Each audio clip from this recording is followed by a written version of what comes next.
biography. Thank you so much. Our session now is Babylon, and we have Imogen Edward-Jones, who's going to be introduced by Amrita Tripathi. Thank you. Okay, I think we'll just start then. Imogen, welcome to Jaipur. Thank you. I'm very excited to be here. Because normally, English festivals, I've been to lots of English literary festivals, and they're normally about 3 people, a dog, and my dad. So this is kind of amazing to be here. It's brilliant. And more people are going to be trickling in, Yeah. not to worry. So basically, Imogen is someone who's apparently fearless. Her father has said there's nothing that she won't do. True. And apparently there's nothing she won't write about. So we're going to get straight to it. Best-selling author of a series in the UK called the Babylon series, where she you find a subject that you want to expose, find interesting stories, and then just let it rip, basically. Yeah, it's a sort of, the whole idea behind the Babylon brand, I suppose, is that all the best stories in an industry, all the really, really naughty, filthy, funny bits get taken together and then made into a linear story which is entertaining. So all the stories that you read in the book are true. I normally research them for about a year, and then each of the anecdotes is put in, and so the idea behind the story is true, but when it happens in the actual book, it's not. It's sort of, it reads like a narrative, because otherwise it would just be a series of very long, boring anecdotes. And so that's why you call it faction, you said, because the events are true, but you've made up the sort of situation. Yeah. Do you ever feel, I mean, cause when I was talking to you earlier about the number of people you talk to get access to these inside stories, do you ever feel like a confessor at some point? Because you're getting all the dirt, and the people are obviously opening up to you. What is interesting is, because a lot of these industries, I mean, I did Hotel Babylon, I've done the airline industry, I've done the pop industry and fashion. What is interesting, a lot of these people haven't been interviewed before, and so they've got all their best stories that they've bored all their friends with over the years, and so finally, somebody's actually listening to them and taking them seriously. So there is a certain confessional element to it. They are offloading a lifetime's worth of experience, and I'm, actually making it live for them, which is, I think they quite like that. Yeah, I do want to ask you, we'll go with Imogen's going to do a couple of readings from 3 of her books at least, but just when we go book by book, I want to ask you some of the your best anecdotes. When you're Right. talking about the air Babylon, which Yes. is sort of like an expose on how the airline industry works. Yes. Well, the first one was actually Hotel, so maybe we should start with that one. Okay, let's Yeah. start So Hotel Babylon was originally, I was going to do a biography of a man who was a manager of a 5-star hotel. And what was interesting was he had amazing stories, but he himself was incredibly boring. So I was trying to work out a way of making what these were fantastic stories into something alive and worth reading. So at the time there was a show, which I don't know if any of you saw, called 24, which was basically just a TV series where it was just endless action. So what I did was I interviewed this man with 20 years of experience in the hotel industry and got all his best stories and made it into 24 hours in the hotel. So all the things that happened to him over his lifetime, but just not in the 24 hours. So Hotel came about like that, and some of his stuff was absolutely brilliant. So is that where the sheep in the bathtub story comes Yeah, from? no, yes.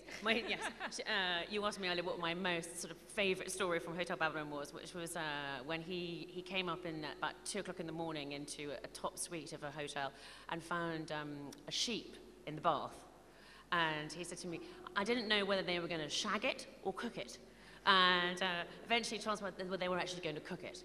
But and I said to him, well, that's so weird. How did the sheep actually get into the hotel? The idea that it trotted through reception on the way up underneath someone's skirts or something, I've no idea. Anyway, so that was one of my favourite ones from the Hotel series. And also, I mean, apart from the drama and the sort of pace of the writing itself, there's sort of takeaways for people. So in the hotel, in Hotel Babylon, you do have tips for people going into hotels, for example, like you do with the... Yeah, I mean, because the whole idea is that you read the book and then you work out exactly how the industry works. So they work out, how they rip you off. I mean, never go and have afternoon tea. It's the most expensive meal and it's the cheapest for them to make. I mean, it's just basically some bread, a cucumber and some cream, and they charge you £35 for that. So there are sort of little tips like that. But my favourite one is when you check into a hotel, the one thing you absolutely should not do is drink from the glass that's in your room.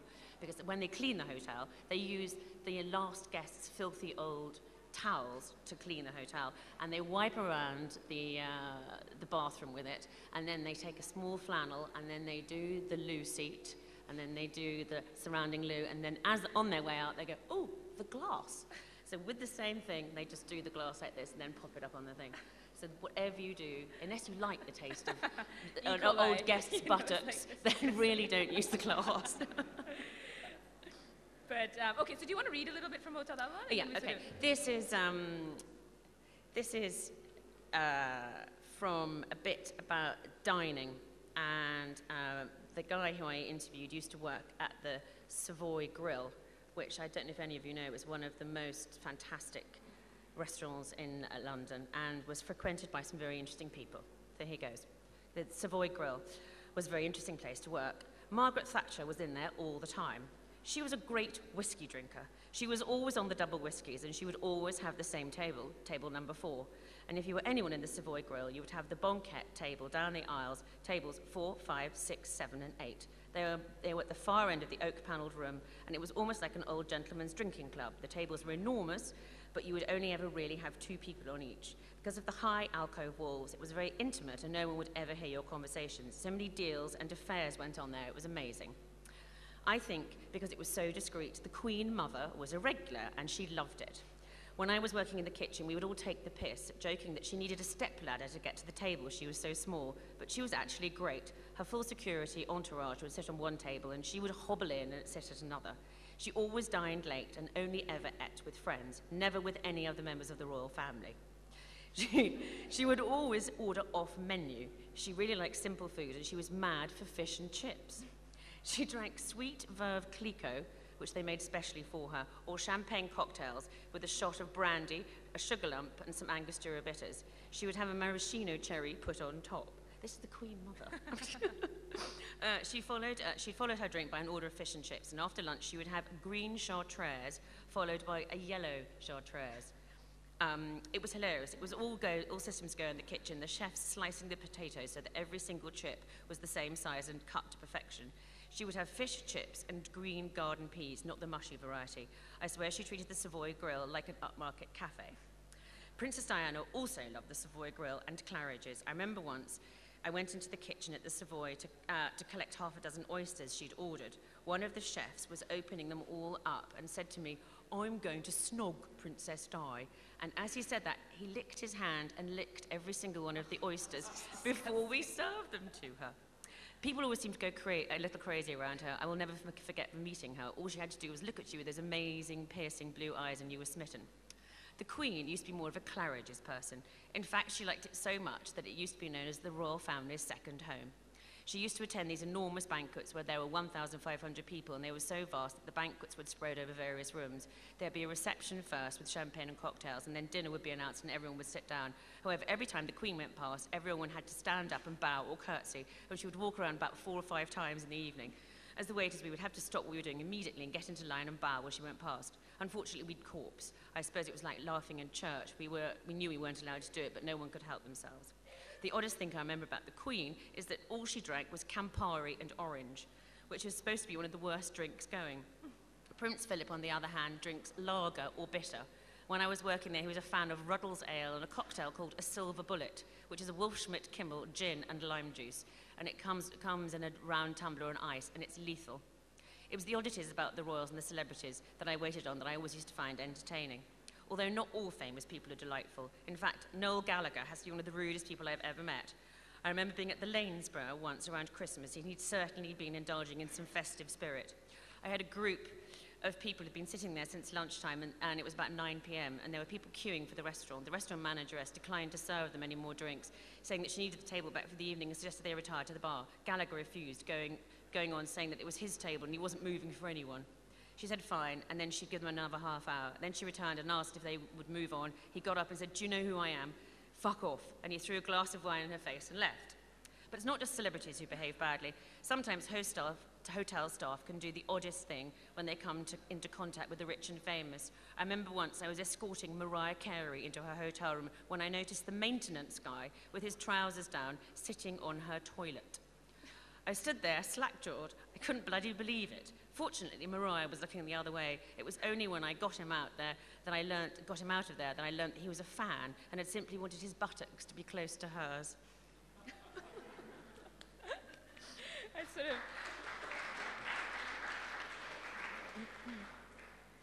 So I do want to ask you also in terms of, so all of our books have Imogen Edwards-Jones's name and anonymous, Yes. because you always have insiders helping you out. Yeah. In this kind of story, are there enough details? Because you said the way you take the language and you sort of retell the story, are there enough details to give away, like within the industry, who your informant You have is? to be quite careful because sometimes there was one person who I interviewed for Beach Babylon, which is about the resort hotel business, and his cover was actually blown because I kept him one fact that he was the hotel manager who could speak Spanish, and he was the only manager within his hotel group who could speak Spanish. And it was a very, very, very small detail, but actually it was rather his downfall, and he got into serious trouble. And that's the only time that it's really happened. But it is all about the detail and all about the language. And I said to you earlier, one of the things I do, which I think people find very weird, is when I work, I transcribe all my own tapes. So I spend 6 months interviewing people, so I've got this stack of tapes like this. And then I spend about 2 months literally listening to the voices of the people and typing. And that's the best way to learn the language of how people work within the industries and the vocabulary they use. And one of my sort of favorite things when I did Fashion Babylon was I noticed while I was transcribing all the tapes that they all talk in the present continuous tense. So they'll say things like, "I'm loving your skirt. I'm loving it right now, but tomorrow I probably won't." So it's sort of the idea that it's very, very, very immediate, and also that's the way you learn about the slang and how people communicate within the industries. I'm just doing a book at the moment, Restaurant Babylon, and I've just come across a phrase which I thought was so delicious. It's about when you get those very, very smart, sort of very upmarket restaurant plates, they do this thing which is called a technique which is called lick and stick. So they get the ingredients and they lick them and then stick them around the plate. So when you have this plate that looks like a beautiful, pretty picture, actually it's just basically... It's just disgusting. That's just gross. So But that's good to the way, know. yeah, exactly. Well, that's only the way you could sort of learn things like that, Yeah. which is kind of brilliant. And also, the world of fashion, which was brilliant for all these little tiny things. They call people who don't work in the industry civilians. It's just the use of terminology that's the only way that you can understand exactly how these industries work if you really listen to the vocabulary that people use. Yeah. And so, since we're talking about fashion, you were saying that you did interview like a supermodel, big confidentiality agreement, because everyone is very careful. They don't want... No, the fashion industry was by far the most difficult one to crack. I think basically because a lot is written about fashion, so in order to get anything that was at all revelatory or at all interesting, you really had to dig quite deep, because we all know that what Naomi eats for breakfast, nothing. Do you know what I mean? So so you really need to sort of dig deep, and I think with fashion, first of all, they didn't particularly want to talk to me because they were much more media savvy than anyone else. Secondly, they were the most unreliable people I could possibly get to interview, and the amount of times I was blown out on the way to an interview, someone who was drunk or hungover or stuck on a plane, they were very, very, very difficult to get a hold of. And then finally, when I did get into the industry and really got everybody to talk, when the book did come out, there was one of my sources was rung up in the middle of the night going, "We know it's you." Okay, what? So, "We know it's you." And I just said to the thing you should do is just deny it, blank denial. Just keep saying it's got nothing to do with you, and eventually they'll give up. But I think, they were the most catty, bitchy, difficult industry to crack. Yeah. But you feel bad, like when they come and tell you these things, you feel bad because, you're being very careful not to... It's not my intention to ruin anyone's life. Do you know what I mean? It's, because you're very careful, you said, to take out identifying... yes, but sometimes there are things that are too telltale. Yeah, but it is, you have to be quite careful. But yes, that was the most difficult one.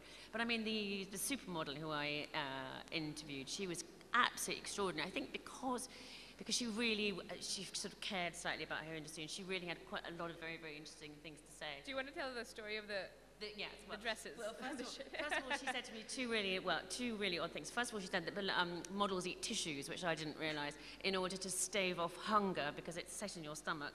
And so lots of these young girls are eating tissues. The second one, which was absolutely disgusting, and please forgive me anyone who's easily queased, but, was that there's a big outbreak often of pubic lice amongst supermodels because they all share the same dresses. So when I was interviewing this girl, she just had a very virulent case of pubic lice that she'd picked up, and she said to me, I'm sitting, Imogen, waiting for the next month's front covers to see which skanky cow gave it to me, because I can know which dress I got it off, and if she's photographed on the front cover of Vogue in that dress, I'll know it's her. And then she's going to really, get what's coming. Yeah, things you never thought you'd hear about the fashion industry, I have to say. Exactly. And the tissue thing is also just very disturbing because very they disturbing. don't eat, but just that's Yeah, really but what's also interesting, what's happened to modelling recently is because of the collapse of the Soviet Union and the opening up of Eastern Europe, we've now got a glut of very, very, very beautiful, very, very thin young women who've come in from Eastern Europe, and they're perfect model material. And so what happens is the cachet of the supermodel has more or less disappeared. So, I mean, the only people who you still pay vast quantities of money to are people like Kate Moss, who's a phenomenon in her own right. So, I mean, what's interesting is that that the idea of the supermodel is dead, and that's why they suddenly decide that this year it's big lips or big eyes or something, because they're more or less disposable, these girls. Yeah. So before I ask you to read from that, I just want to ask you, when you're doing something like Fashion Babylon and the research is kind of tough, you speak to, who are you talking to? Like, who do you identify? Because you said sometimes you have to look like laterally, like outside of the... Well, it was interesting, sometimes when you reach a cul-de-sac and you think you can't find anyone to interview, you have to sort of think slightly out of the box. And weirdly, when I did Air Babylon, one of the people who was most communicative and most interesting was the priest at Heathrow Airport, who was extraordinary because he saw people in their moments of terrible crisis. And so he was counselling people through lavatory doors who were contemplating suicide. He also saw people, there's a lot of people meeting and sort of lovers being torn apart and all that sort of stuff. So the airport is an emotional place. It's not just a sort of travel through. So, I mean, he was completely fascinating, I thought. And lots of people who were trying to send relatives home in coffins and things. So he was great. Yeah, and then security guards at the airport, you said. Oh, yeah, yes. No, I did manage to get an amazing security guard who was very, very twitchy and very, very anxious about talking to me, who showed me lots of photocopies of weapons going through X-ray machines. And he did tell me how to get a bomb on a plane. Obviously, I won't be sharing that with anybody, but that was one thing I didn't put into the book. But he was very, very nervous and very, very anxious. I remember sitting in Pizza Express, sort of nursing a margarita pizza with him, trying to sit there and say, "Is my boss looking? Is my boss looking?" No, he's not. So, I mean, there were a lot of... The other thing I do remember doing for Air Babylon, which is wearing a very attractive hairnet, and going back into where they make all your food on the plane, which is really one of the most disgusting things. You absolutely don't eat anything they give you on a plane. Really? Well, because most of the food is basically, the idea behind the meals that you're served is, can you reheat it in 18 minutes? Will it fall apart if dropped? And can you serve it quickly? That's it. And then that's why all the everything, chicken and fish that you eat, have always got a sauce on it so that they don't dry out when it heats up. Also, it's one of the few things that we eat these days that doesn't have, the saturated fat, salt content on it, so you've actually genuinely got no idea what's in it at all. So, and apparently coffee in planes is also like a very bad idea. It's very dehydrating, and also, the idea that one glass of alcohol in an aeroplane is worth 2 on the ground. But they do try and get you very, very drunk on a plane because it puts you to sleep. And a sleeping crew is a sleeping passenger is a relaxed passenger. Actually, weirdly, I met an air hostess just very recently who told me a wonderful story about how a very, very annoying passenger, if they order a whiskey, they suddenly slip in a vodka on top in order to make them out cold. So they say, "Do you want a whiskey, sir?" Vodka. And then literally, with one sip of that, they're out cold for the rest of the flight, so they don't disturb them at all. But you also had the laxative in the drinks. Oh yes, laxatives. Don't ever irritate flight crew because they will put laxative in your food. Yeah. Just so you know. You're like, just passengers have it coming. I think Yeah. so again, Passengers takeaway, have it, yes. the takeaway from your books, the tips that you need to do. Be nice, I think. It's just my general tip in life. It's Common just be sense. nice. Yes, if you're rude to check-in staff, they will put you in next to the very, very fat person. Because, they'll just say, oh, put next to the fat bloke, he's irritating. So, you got less room in your seat, all that sort of stuff, next to the screaming baby, that sort of thing. Okay, so you want to read from fashion now, or air, because we're talking about air. Okay, let's do air. This is basically a passage which some of you might recognize yourselves in. Okay, it says, talk to any number of flight attendants and they will tell you that passengers divide up into easy, definable groups. The worst, they say, are the princesses, who always want a blanket or a little pillow immediately after takeoff. They are always too hot or too cold and invariably ask for the cabin temperature to be altered. Actually, that's me, I realized the other day. They are fussy when it comes to food and ask if they can have anything fresh and on the side. They drink obscure alcoholic drinks and continue to demand bottles of water. They are loaded down with sprays, perfumes, and unctions, which they squirt around the cabin. They wear pashminas for comfort and DVT socks for their health and are full of questions. Why haven't we taken off yet? Why are we late? How long is the flight? Why aren't we here yet? And they are usually the first in line when it comes to the flight attendants spitting in their drinks or adding a bit of laxative into their meals. Then again, the uptight control freak man is just as bad. He always needs somewhere to hang his coat and somewhere extra special for his rather large briefcase that he won't put into the hold and won't fit into the overhead locker. He resents turning off his computer and mobile phone and insists on using them right up until the last possible minute. He also resents taking orders from women or gay men. So basically, he thinks that the normal plane rules don't apply to him. He's always first out of his seat before the seatbelt sign goes off and first to exit once the plane is taxied to its stand. He complains about the choice of food, the choice of alcohol, and more often than not demands a bit of extra something such as cheese after all the food has been cleared away. He's not a popular passenger and a prime candidate for a face fart halfway through the flight. I haven't done this. So when this is a very, very bad thing. So because I don't know if you know, but being on a plane makes you much more flatulent. I don't know if you've ever noticed that, anybody? It's to do with air pressure. It's to do with air pressure. So what an air hostess will do if she's really irritated by you is this. You're the irritated Oh, thanks. She'll just stand there and do something like this. And what she has just done. I have seen that on planes. It's blown off in your face. Okay. That's what she, but you won't realise that until much later. Sorry, where was I? Other passengers are simpler to deal with. A trip of a lifetime couple who want to fill you in on all the details of their itinerary. The loved-up holiday makers who try to make a sex trip to the toilet during the flight. The horny businessman who tries to buy a hostie some duty-free perfume. And the harassed young couple with a small child who just need blankets and sympathy. There are, however, some uppity women who hand over their babies to the flight attendant for changing. A mate of mine once took a white child down the other end of the plane, only to return with a black one, asking the woman if the baby had changed enough for her. The pushy mother finally got the hint, but most of the time, harassed parents are just need a little bit more wine than anyone else. But it's the upgraders who really tuck in. Perhaps it's the fact they haven't paid for their flight that makes them so greedy, or maybe they just haven't seen such luxury before in their lives. Craig tells a story of a woman upgraded to first who ordered everything on the menu. She had the soup, the entree, the focaccia, 2 main courses, dessert and cheese. Craig said that she sat there stuffing her face halfway to Sydney. By the end of the flight, it was a wonder she was able to move at all. Upgraders also have a habit of getting quite drunk.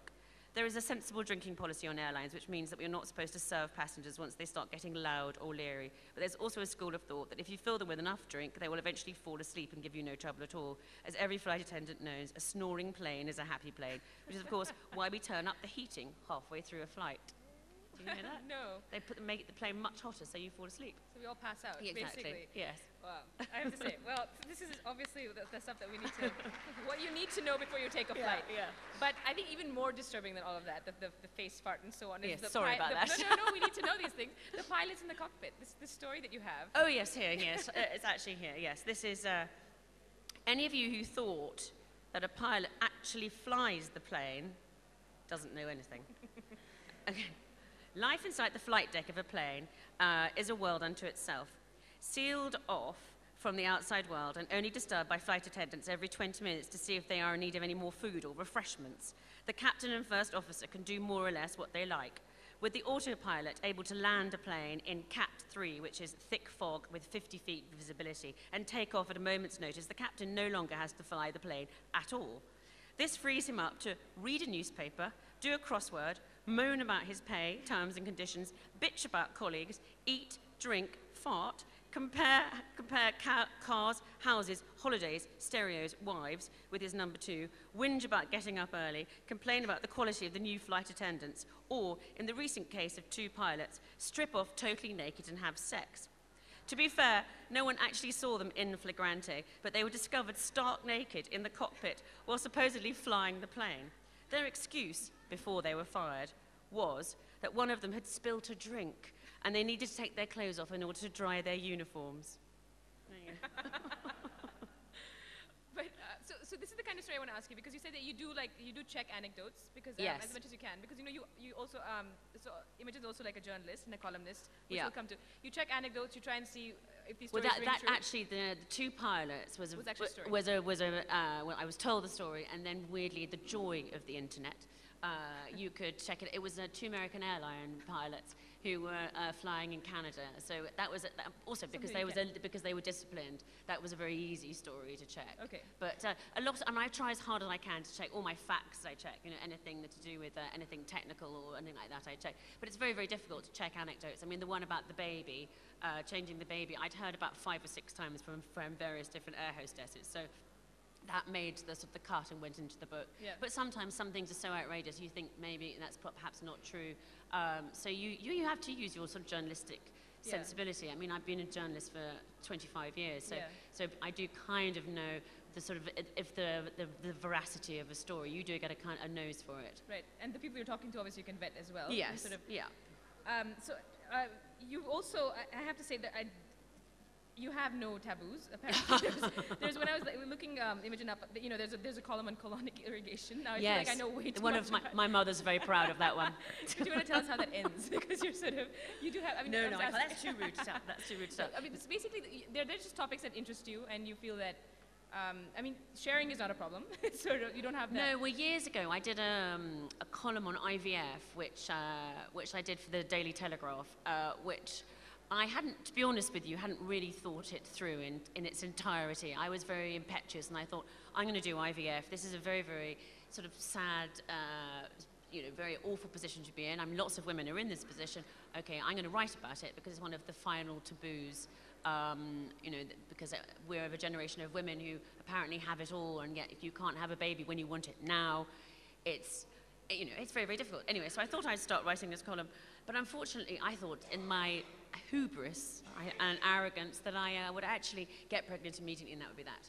But in fact it went on and on and on, and 2 years later I finally did actually manage to conceive, and I had a huge mailbag of people who wrote me letters, which was extraordinary, and people would come up to me, and many men would come up to me and thank me for writing about it because they finally understood what their wives were going through, because often communication is the first thing that breaks down in that sort of situation. And when I finally did get pregnant, my daughter's conception was announced on the Today programme, which is a Radio 4 show, which was actually extraordinary. So I think, I hadn't wanted to be that revelatory, to be totally honest with you, but once you'd start something, I think you have to see it through to its conclusion. And the fact that it did take me so long, and I did have so many problems, I think actually helped people in the end. Because you're saying it's one of the last steps, so we don't actually always know what's going on. Like you're saying, most people think that it's just one cycle of IVF or 2. That, Yes. it's sort of like this painful, long. Very long thing. Yes, I said it's like a race, and you start off with this race, and then you take all the drugs and you do all these things, and then finally when you look up and you think I must be nearly there, and then some sod has moved the finish line to another 100 yards, and you just find yourself just running to the end. And what's also weird is that you don't start out thinking you're going to do very, very extraordinary, weird treatments. I mean, I ended up having a whole change of white blood cells and over 1,000 injections. And what's weird is that it's like a funnel, and you start off in the broad church, and then your fertility treatment gets more and more rarefied as you carry on, and eventually you're absolutely in this very, very, very narrow passage, which you never really wanted to be in the first place, but somehow you just end up going the route. It's a very long process.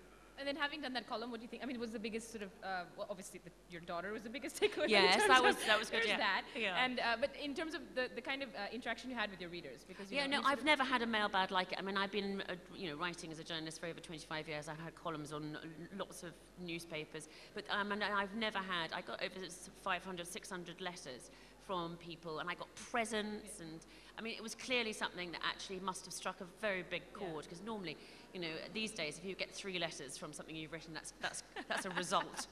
3 positive letters. I mean, Yeah, it's well, always it's like, although these days they just write negative stuff on the bottom of your articles anyway. That's true. So, okay, so do you want to read from Fashion? Oh, okay. Sort of- This is the last one you'll probably be pleased to hear. This is a description of a photo shoot, which the designer is on with her model, and it's for Tackler magazine. He goes, it's 9:30 a.m. and Madonna's on full volume. It's cold and dank outside, but Lydia is sitting in a chair. Lydia's the supermodel. Is sitting in a chair in a pair of white hot pants with her legs in the air, having them oiled by some girl who introduced herself as Daz. She's sitting in the corner smoking. I'm sitting in the corner smoking my 7th cigarette of the morning, waiting to have my makeup done. We've all been here since 8, during which time I've managed to eat 3 croissants, half a pain au chocolat. Meanwhile, Max Davis, who's the photographer, has called me babe 6 times, dude 5 times, shot me twice with his imaginary finger pistol, and once rubbed his leather-clad crotch against Lydia's shoulders. I've always hated photo shoots, and sitting here now, full of pastries, coffee, and nicotine, I remember why. There is so much bloody waiting around. Having waited to have my makeup done, I shall wait to have a 20-something Trustafarian style me. She'll persuade me to wearing something inappropriate, and I shall feel fat, foolish, and a bit of a pantomime pony. I shall wait for Max to set up his lights. I shall wait some more for his assistant to load the camera. We shall all stand around a bit longer. Then I shall be roided, have a photograph taken with a Polaroid, and some idiot will rub it on their thigh for 3 minutes to warm it up and speed up the developing process. Then they'll frame the roid with a piece of white card. Everyone will gather round, and eventually either Lydia or I will have to have our clothes, hair, shoe changed because someone's just not feeling it. I'm annoyed, bored, and let's be honest, a little hungover. Thanks to the huge efforts of Alexandra and Mimi, last night's was a bit of a success. Now I'll just skip this bit here. And goes, are you all right over there? Asks Naomi as she extends her left long leg for creaming. I feel just like Naomi, she giggles. She's always standing there stark naked with her full Brazilian being oiled up like a salad before she goes out on the catwalk.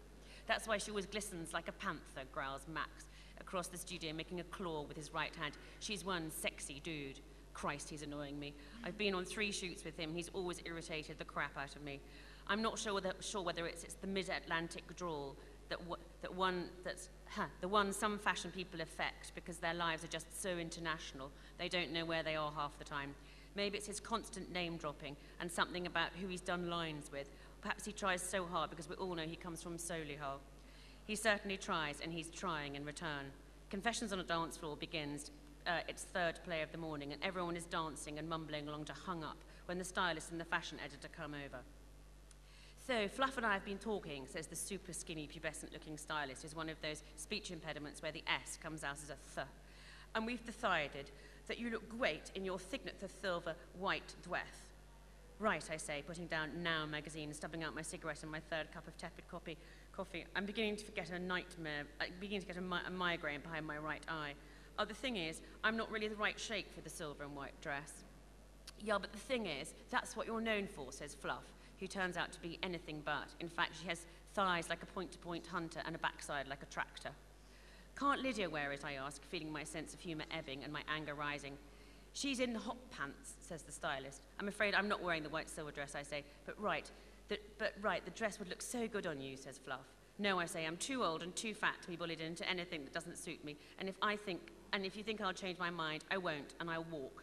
Dudes, says Max, running his hands through his long dark hair as he strides over. What's the aggro about? I'm not wearing the white and silver dress, I say. It's very unforgiving. I look like a fat slag in it. I'm the sort of person who needs tailoring and some good seams. Fine, he says. Wear what you like, man. This is your shoot. It's about you. I want you to feel it and enjoy it. I want you to be comfortable and happy with the vibe. I smile at him. Suddenly, his surfer chat philosophy is not that bad, and the leather trousers are a witty signature. Lydia can wear the dress, and you can wear what you want. He smiles, bows, clicks his heels, shoots me for the third time that day with his index finger. He goes over to tell Lydia the change of plan, kissing the back of her hand as he does so. "Do you mean I got greased up for nothing?" shouts Lydia from across the room. The egos. So all of the Babylon series are in the first person. Like, Yes. It's a very deliberate way to just bring Yeah, the well, reader in. but also because you can internalize the thoughts of somebody, and also if it's in the present tense in the first person, you can go backwards and forwards, and you can have them tell stories, and then say, "I remember." It's a very easy device for shoehorning as many good anecdotes in as possible. Right. And you've said that also that you're quite interested and fascinated by extremes of human behavior. That's Yeah, kind of well, something that- each and every one of the books is about sort of extremes. So you've got in the hotel industry, you've got very, very rich people rubbing shoulders with very, very, very poor people. I mean, it's the idea of upstairs, downstairs, which I find completely fascinating. When they made the TV show Hotel Babylon, it was quite interesting how they filmed it. And weirdly, actually, the same crew have gone on to do Downton Abbey, which it's Carnival films and the same crew. So, and I pointed out to the executive producer there, I said, "Gareth, between you and I honestly think Downton Abbey is just Hotel Babylon, isn't it? With better clothes." And he said, "Do you know what? You're absolutely right. It's upstairs, downstairs, the rich and the poor." Yeah. But that was the idea with Hotel Babylon, and also the idea of of how you get ripped off. There's always some sort of financial element within that. I mean, what was interesting about the fashion industry is how the markups and how how fashion is it's all built on the smoke and mirrors. So that's that, and and also when I did. I've done Wedding Babylon as well, and Hospital Babylon. And the two things that I found interesting about those was with Hospital Babylon, it's the worst day of your life is the day that you're admitted into hospital. So how does it affect the doctors to be working in an environment where the worst day of someone's life is every day of their lives? So it's a very sort of heightened atmosphere that they're working in, and also for a writer, that's a complete gift because it's life in extremis. So you can see, the emotions are very, very raw and real.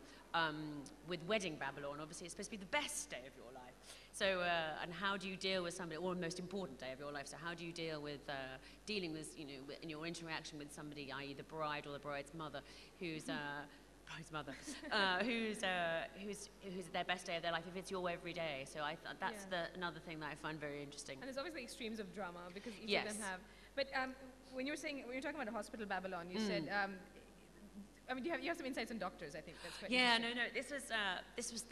This was a terrible moment when I only realised quite what an idiot arse I had been when I listened to the tape backwards. The week before, I'd interviewed a man who's a proctologist who basically looks at people's bottoms for a living. And I had found this absolutely hilarious, and he'd been extremely hilarious. He'd been a very, very amusing man, and he'd collected me from Guildford train station in this very, very, very smart, flashy car.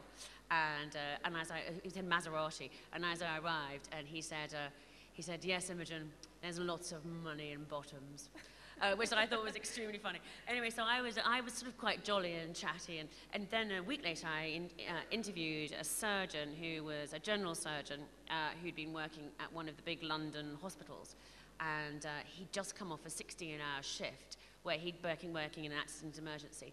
And I was sort of very jolly and sort of upbeat, and I walked in and went, "Hi, so have you taken anything out of any bottoms recently? A pepper pot, something like that?" And he looked at me completely horrified and just said, "I'm really sorry, I've just spent 7 hours trying to save a young stab victim's life. We've used 11 pints of blood, and he bled like a sieve, and this blood was all over the floor. I'm really sorry, I'm not in the mood for jokes." And I just thought, oh my God, this is so embarrassing. Yeah. So there was this awful sort of 3-minute silence on the tape, and I went, "Well, would you like a glass of wine?" It was, not my finest hour. But the extremes again, because you're looking at the spectrum of experience when it comes to doctors. Yeah. But Yeah. you did say also that that with doctors and their wives and doctors and. Oh the yes, opposite of that. no, that was really interesting. Talking about how the effect of dealing with somebody in the worst day of their lives has an effect on you. When I was interviewing doctors, they had a very, very interesting idea of nudity, because one of them said to me that he only fancied his wife when she was in a nightie, because when she was actually naked, it was basically meant that she was a patient, because they are all the people, obviously, who were operating, no one's got any clothes on, so the body had been completely de-eroticized for him. It was basically just a vessel that needed cutting up. And the other thing he said, which I thought was also very interesting, was although doctors themselves drink like fish, and they do this extraordinary thing, they in order to prevent a hangover, they'll go to bed with a thing called Hartmann's, which is a saline drip. So you stick the saline drip in. So you wake up in the morning and you're completely rehydrated, and you've got all the minerals and vitamins you need to start the day. The only problem is you've got to be quite careful, because if you do that and you're extremely drunk and you kick the IV stand over, which sometimes that happens, then not only do you bleed out onto the floor, but so you wake up the next morning, you're hungover, dehydrated, and anemic. Which is not the best way to start a shift. Not a tip then for your readers. No, exactly. To deal with the hangover. But the other thing they did say was they had a very bizarre attitude towards alcohol, because obviously, although they drink themselves, they hate the smell of alcohol on other people, because in England certainly, which is the case, over 60% of admissions into accident and emergency are alcohol related. So if you come in, the patients invariably smell of booze, so that's what they find, the smell of alcohol deeply unattractive, because it basically also smells of patient. Yeah, that's just very interesting. Yeah. I think we'll open this for questions, if as and when you guys have questions. Someone will get you a mic. There's a lady. Well,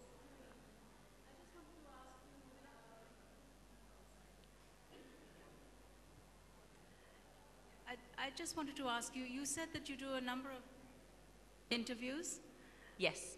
How do you integrate all these interviews into one book? I mean, how do you integrate them, really? That's my question. I've got a very weird card technique that I use.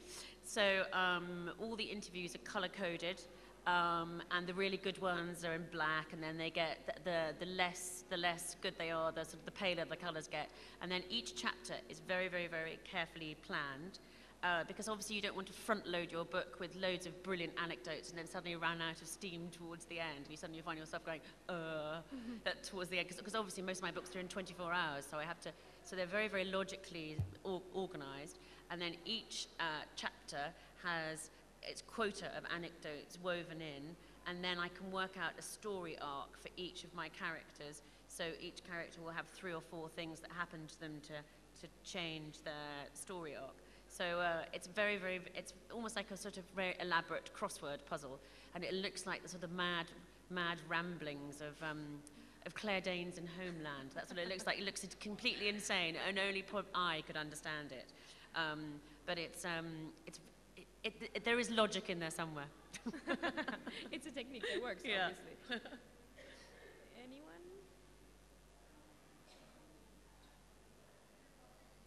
Lots of fidgeting, but okay. No, so then I'm going to ask you. You did. I just read that you also did the Taming of Eagles in 1992.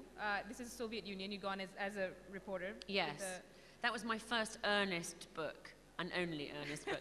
I travelled across. I was sent by the late Stuart Stephen, who was then the editor of the Mail on Sunday, to travel across the whole of the Soviet Union as it was collapsing, because my degree's in Russian. So I asked him once why he sent me, and he said, because you were keen and cheap, which nothing much has changed. He was, it was amazing. So I went to Moscow in 1991-92 as they were changing the flags in Red Square, and so from the hammer and sickle to the tricolour, and I went right the way across the whole of the old Soviet Union and ended up in Sakhalin, which is an island just above Japan. It took me 100 days. And it was an extraordinary trip, and the whole idea was I was supposed to interview people who never normally get interviewed. So I went to very odd places. I went to a women's prison. I spent the night in the cells. I rounded up wild horses on the steppes of Kyrgyzia. I mean, I had the most extraordinary time. But the whole idea was that I was supposed to interview people who no one had ever spoken to, because everyone has a story in them, and it was my job to find that. It. And as it was changing, as things were opening up, so all of a sudden you had... the whole of the Soviet Union was collapsing, and weirdly at that time, I had no passport. I only had a stamp for Moscow. So and we were going into countries like sort of Azerbaijan, Turkmenia, and none of these countries, they were suddenly declared independent countries as I was traveling through them. But of course, no one had any embassies or anything, so I just basically had to blag my way across. and I had this little card which said Spitz correspondent, which is special correspondent. But I'm a special correspondent. I could go anywhere. But it was very exhausting, and I remember getting a mild case of scurvy towards the end because we had no food, nothing to eat. I was totally fueled by vodka across the whole trip. And I do remember getting on a plane in Vladivostok and flying the 10 hours it is back to Moscow, and then bursting into tears as I arrived in Moscow thinking, I've just flown 10 hours and I'm still in the same country. So there was no series there. That was the one. Yeah, it was no, it was a very, very serious book, and it was reviewed by the TLS. My mother was very proud.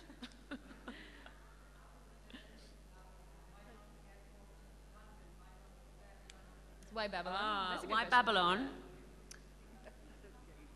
Yeah, you heard There's me. one person there. You can get her mic. Babylon is a sort of a very emotive word that just basically means sort of decadent chaos.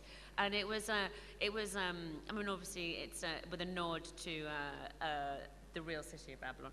But it was an idea. It was originally going to be called Hotel Confidential, because I had slightly stolen the idea of Kitchen Confidential from Anthony Bourdain.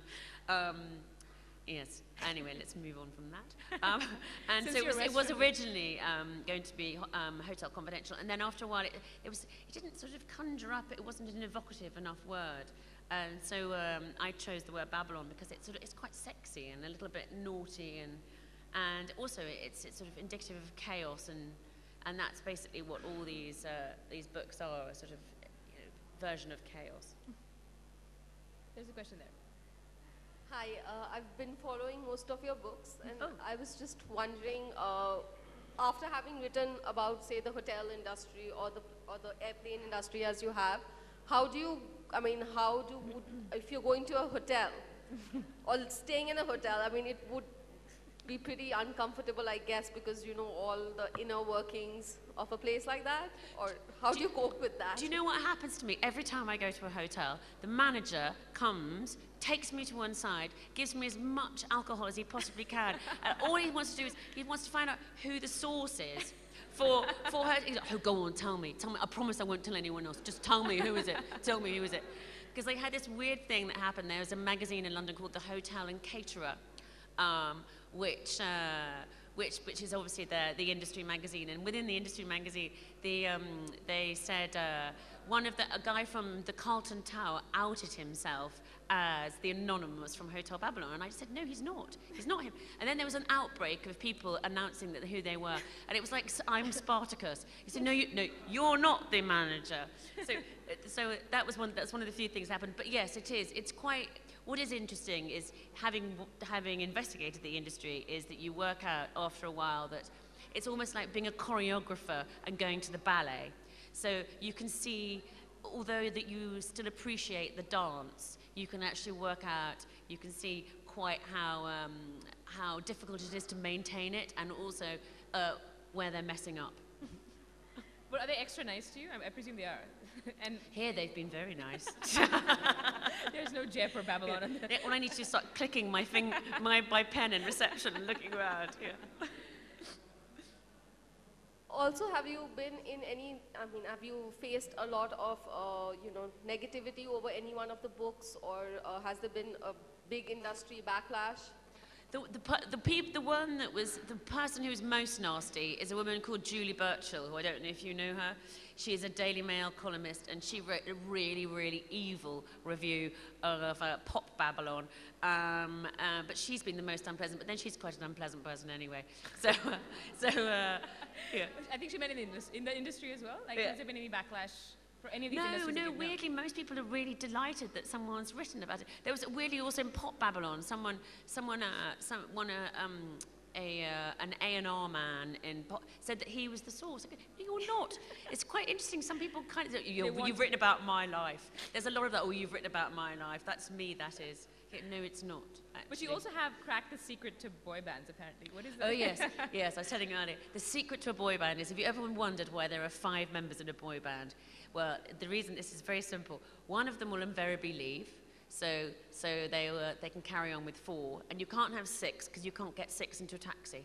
That is the only reason why there are only 5. It's quite profound. There's a question? Hi, I have 3 questions. Oh, okay. Yeah. One is, how do you choose your interviewees? Second is, how do you convince somebody to give you an interview?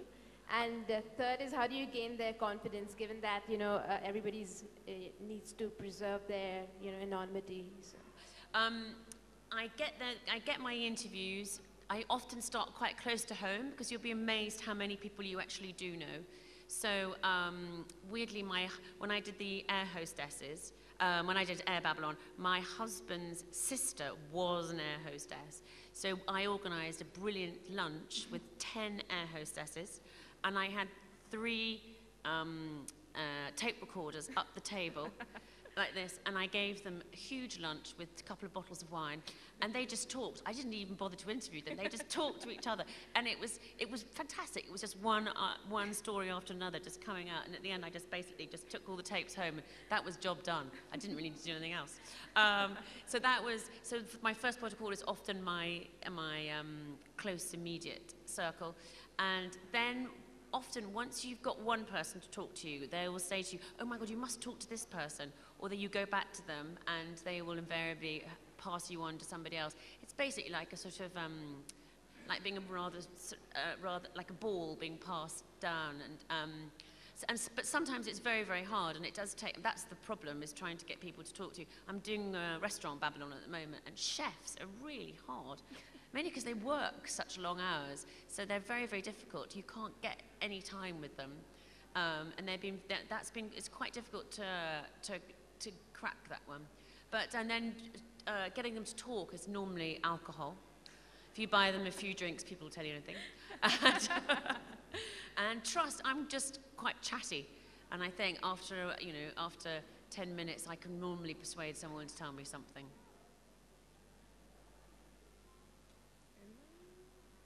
I think we're like 5 minutes anyone else? left. Yeah. Wait for the mic before. Hello. Is it on? Okay. Has anyone ever been offended with the way you've portrayed what they told you? No one's ever been offended. Some people have got into serious trouble. One person got into very, very serious trouble. But no one's ever been really offended. I mean, I did have problem with the fashion Babylon, particularly because I let one of my main sources was a very important designer, and I let them read it before it went to press, and they had a bit of a hissy fit about a few bits and pieces. They spat feathers, is the expression. I think I got very cross. Anyway, so I had all my powers of persuasion to let some things pass. But no one's ever been mortally offended. Some of my sources still actually come to my book launches. Carefully. Yes, no, Incognito. Exactly. Incognito, yes. In very thick glasses. Well, I think that's all we have time for, but let's give Imogen a big hand. And she'll be signing books in the tent. Thank you. Thank you for coming. Congratulations, went very well. So you do have. Thank you so much, Imogen, and thank you, Amrita, for this wonderful you. session. And special eye-opener to all the industries that are using. Now we're wondering whether they should carry hand wash and She hasn't done media yet. all for everything that I do. No one's ever going anywhere ever again, are they? No. And we have little gifts for the both of you. Thank you so much.